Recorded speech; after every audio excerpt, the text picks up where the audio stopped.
kasih Tuhan Yesus atas pagi yang cerah ini ya Tuhan Yesus. Tuhan Yesus, hari ini kami ingin memulai pelajaran. Berkati dan sertai kami dalam pelajaran. Semoga kami mengerti apa yang dijelaskan oleh guru-guru kami. Dalam nama Tuhan Yesus, haleluya, amin. Salam, selamat siang. Kita bertemu lagi di pembelajaran agama Kristen, khususnya di kelas 7 pada hari ini. Terima kasih untuk doa yang telah disampaikan. Dan mari kita membuka buku kita, buku paket serta Alkitab. Tolong disediakan alat tulisnya. Dan saat ini kita masuk di bab yang kedua, ya, yang berjudul adalah Allah menyelamatkan di dalam dan melalui Yesus Kristus. Nah, yang kita bahas di dalam bab 2 ini adalah yang pertama, Allah mengorbankan Yesus Kristus. Masih ingatkah kamu dengan cerita tentang Adam dan Hawa yang jatuh ke dalam dosa? Udah sering kan kita dengarkan itu di cerita sekolah minggu, dan sampai sekarang yang rajin sekolah minggu pasti sudah menghafal cerita tentang Adam dan Hawa, ya. Nah, Allah berinisiatif datang dan mencari mereka yang jatuh ke dalam dosa. Di dalam Kejadian pasal 3 ayat 9. Demikian halnya dengan sikap Allah terhadap semua manusia. Manusia tidak dapat menyelamatkan diri sendiri, tetapi manusia membutuhkan keselamatan itu. Harus ada manusia suci yang kesuciannya sama seperti Allah, yang dapat menebus dosa manusia. Maka Allah merelakan putra tunggalnya untuk menebus dosa manusia. Dalam Yohanes pasal 3 ayat 16, demikian bunyi firman Tuhan, mengatakan, karena begitu besar kasih Allah akan dunia ini, sehingga ia telah mengaruniakan anaknya yang tunggal, supaya setiap orang yang percaya kepadanya tidak binasa, melainkan beroleh hidup yang kekal. Nah, Yesus menjadi kurban di atas kayu salib demi memulihkan hubungan yang rusak antara Allah dan manusia. Demi kita, Allah tidak menyayangkan anaknya yang tunggal, yaitu Yesus Kristus, untuk menjadi kurban bagi manusia. Itulah kasih Allah yang terbesar bagi manusia. Yang kedua yang kita pelajari saat ini adalah mengapa harus di dalam Yesus. Keselamatan manusia tidak terlepas dari janji Allah. Dalam perjanjian lama yang terus berkesinambungan sampai pada perjanjian baru, itu mencatat bahwa penggenapan nubuatan-nubuatan tentang Mesias memberitakan kelahiran Yesus Kristus dari pelayanan dan sampai kepada kematiannya. Yesus memiliki peran sentral dalam kehidupan iman Kristen. Kehidupan, karya, dan pelayanannya menjadi sumber teladan dan inspirasi kepada umatnya. Dalam Alkitab, Yesus adalah Mesias, yang artinya diurapi, dari kata Ibrani Masyiah. Lihat di dalam Yohanes pasal 1 ayat 41, ya. Dalam Yesaya pasal 7 ayat 14, demikian bunyi firman Tuhan. Sebab itu Tuhan sendirilah yang akan memberikan kepadamu suatu pertanda.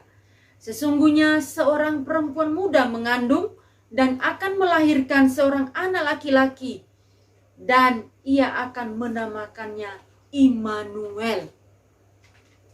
Satu-satunya manusia suci yang layak menebus dosa adalah Yesus Kristus.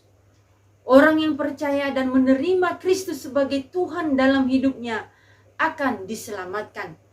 Artinya, kehidupan kekal berlaku bagi siapa saja yang bertobat dan menerima dan memohon pengampunan dari Kristus, serta menyerahkan seluruh hidupnya untuk dibaharui oleh Roh Kudus. Mengapa? Mengapa harus dalam Yesus? Karena pengampunan dan keselamatan hanya diperoleh di dalam Kristus. Yang ketiga, karya keselamatan oleh Yesus Kristus.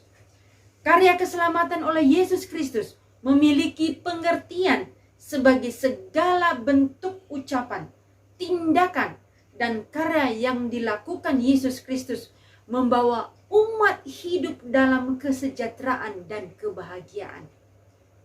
Puncak karya terjadi di kayu salib. Inilah pekerjaan Yesus, memikul dosa manusia. Ia menggantikan manusia yang selayaknya dihukum karena dosa. Yesus menanggung dosa manusia dengan menyerahkan nyawanya, dengan mengorbankan dirinya untuk jalan keselamatan bagi yang percaya kepadanya. Mengapa Yesus harus disalibkan? Karena di dalam penyaliban ada darah yang membasuh dosa manusia. Hanya darah Yesus yang suci, yang layak, tidak dengan darah yang lain. Ya. Nah, yang keempat sekarang, tujuan penyelamatan dalam Yesus Kristus. Sejak manusia jatuh dalam dosa, manusia hidup dalam kuasa dosa. Adapun upah dosa adalah maut. Tetapi karunia Allah ialah hidup yang kekal di dalam Kristus Yesus Tuhan kita. Itu terdapat di dalam Roma pasal 6 ayat 23. Melalui pengorbanannya di atas kayu salib, segenap orang yang percaya kepadanya telah keluar dari kegelapan menuju terang.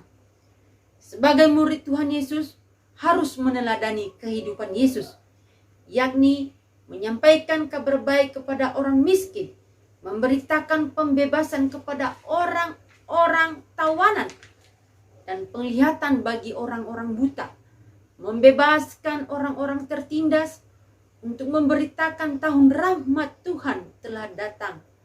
Lukas pasal 4 ayat 18 sampai 19. Dengan demikian, kamu bisa meneladani kehidupan Yesus melalui tindakan yang mengedepankan nilai-nilai mulia, kasih, kebenaran, dan keadilan. Penyelamatan oleh Yesus Kristus bertujuan mengembalikan manusia ke dalam rencana Allah, yaitu manusia hidup dalam kehendak dan berkat Allah. Allah menghendaki agar manusia mengalami kehidupan kekal dalam kerajaannya. Nah, anak-anak yang dikasihi Tuhan, pada hari ini, mari buka hatimu dan terima Yesus sebagai juru selamatmu. Sebelum kita berdoa, isi dulu classroom nanti, dan ada beberapa pertanyaan. Yang pertama, mengapa Yesus disalibkan?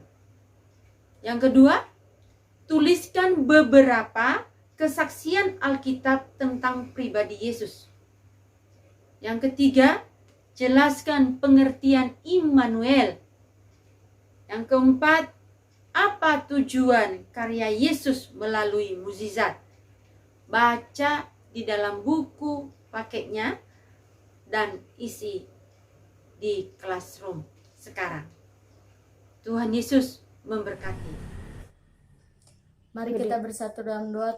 Terima kasih ya Tuhan, Kau sudah menyertai keluarga kami dari malam hari hingga pagi hari ini yang indah ini ya Tuhan. Terima kasih juga Kau telah membimbing aku dalam pelajaran online tadi. Semoga pelajaran ini online tadi bisa menjadi bekal di masa depanku nanti ya Tuhan. Tolong bimbing aku ya Tuhan dalam jalan-Mu supaya imanku menjadi lebih kuat dan aku menjadi tambah pintar ya Tuhan. Tolong lindungi keluargaku baik yang di Sumatera atau yang di Bandung ya Tuhan. Berikan kesehatan pada mereka, berikan kesehatan pada aku juga ya Tuhan. Terima kasih ya Tuhan, dalam nama Yesus kami berdoa, amin.